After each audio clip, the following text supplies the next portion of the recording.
APC, accounting for your future. Hi, my name is Dave from APC.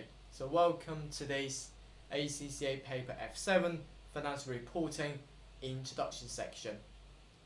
So our courses has been updated to the latest syllabus for the exams in September 2015 as well as the December 2015 exam. So you can rely on our study materials to pass your upcoming paper F7 for your study. So first of all, let me introduce to you what is the paper is all about.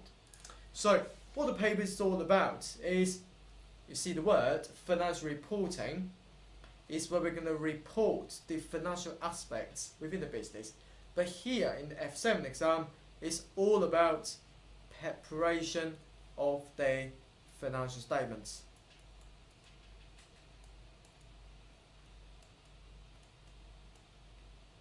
So what do I mean by financial statements? Short for FS. We include the statement of financial position showing the assets as well as the liability and equity of the company. So let me note this down. The first thing we're going to do is we're going to look at the single company CEO for company financial statements, so FS for short. So for example, include the statements of financial position, and we can call it as the SFP. So what do I mean by SFP? Is showing how many assets that the company has. So for example, the company has 2 computers, has 2 buildings, so that will be the assets. And also how much money that the company has borrowed. So for example, the company has borrowed $10 from his family, $100 from the bank. Also, how many shares that the company has. So for example, the company has 500 shares. So the SFP is showing how many assets the company has, how much money that the company owed, and also how many shares the company have. So showing the assets, liability, as well as the equity of the company. Also, we're required to prepare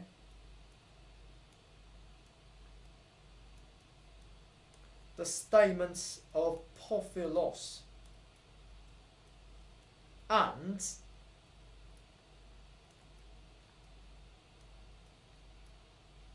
other comprehensive income. So what does that mean? Says the statement of profit and loss, first of all, is saying that if you sell this pen, so you manufacture it for $5 but you sell it at $12, so as a result of it, we need to reflect the sales revenue of 12 in the P&L or profit and loss statement.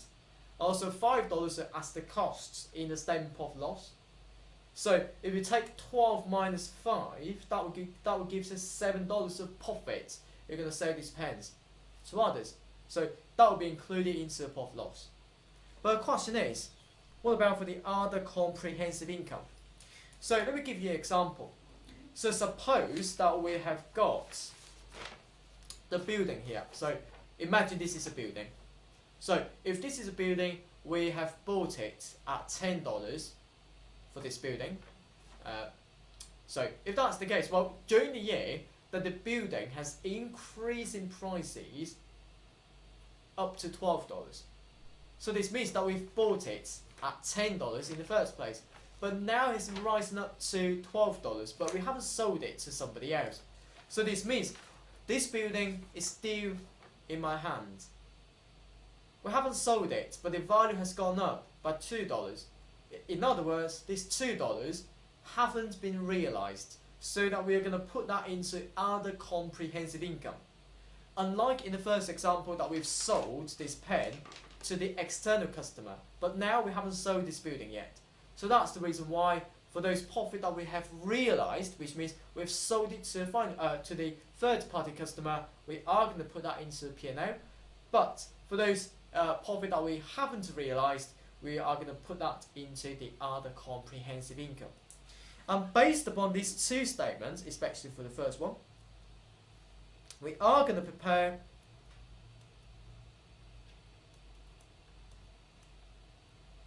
the statement of changes in equity showing the movement of those equity, for example the shares of the company.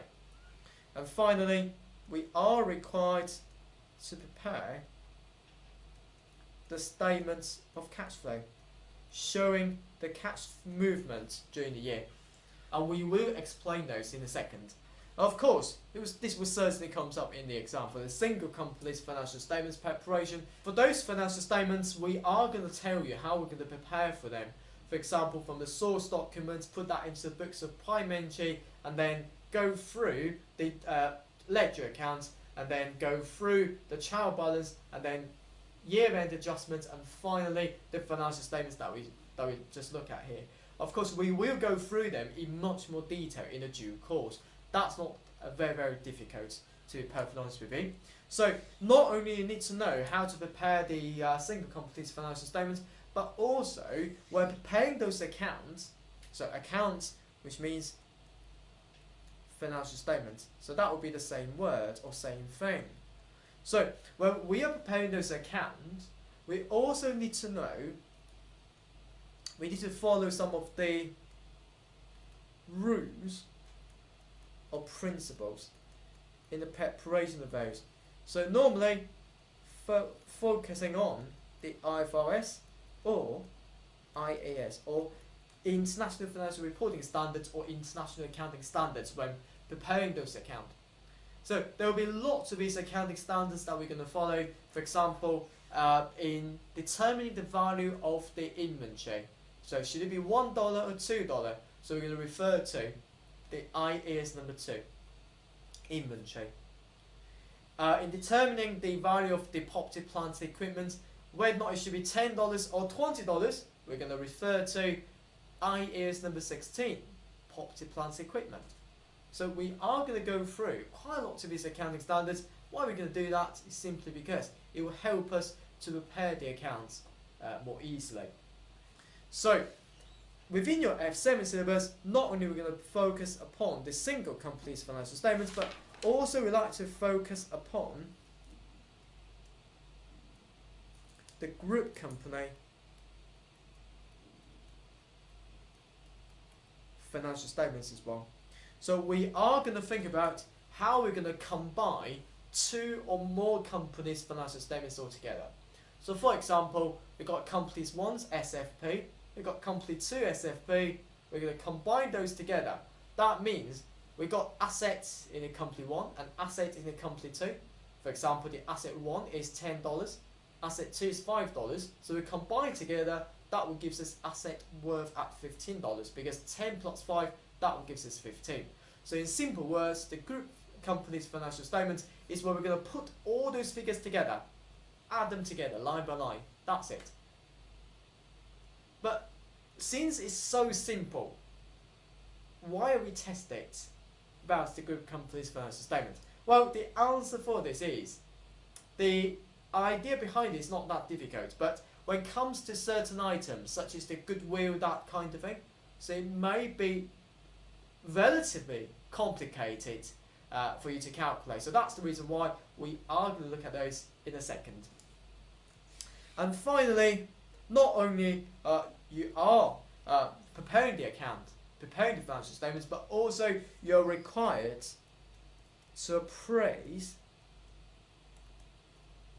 whether or not the company has done a good job or a bad job during the year. So for example, you may look at the profitability ratios of the company, liquidity ratios, that kind of thing. So you're going to determine whether or not the company is profitable in the future, whether or not the liquidity position of the company is good or bad, so you can determine whether or not the ability for the company to borrow money from the bank is strong or weak in a second. So those would be the things that we are going to look at in the F7 course. And of course, in the F7 of your studies, we are going to focus upon not only for the tuition knowledge, going through the whole syllabus, but also we'd like to go through quite a few of these case studies to strengthen your knowledge, to help you understand how you can pass the paper F7 and how you're going to apply the knowledge in the actual case scenario. So that will be very helpful, not only for your exam, but but also for your future career. So that's the end of this section, and looking forward to seeing you in my actual class. Thank you. APC, accounting for your future.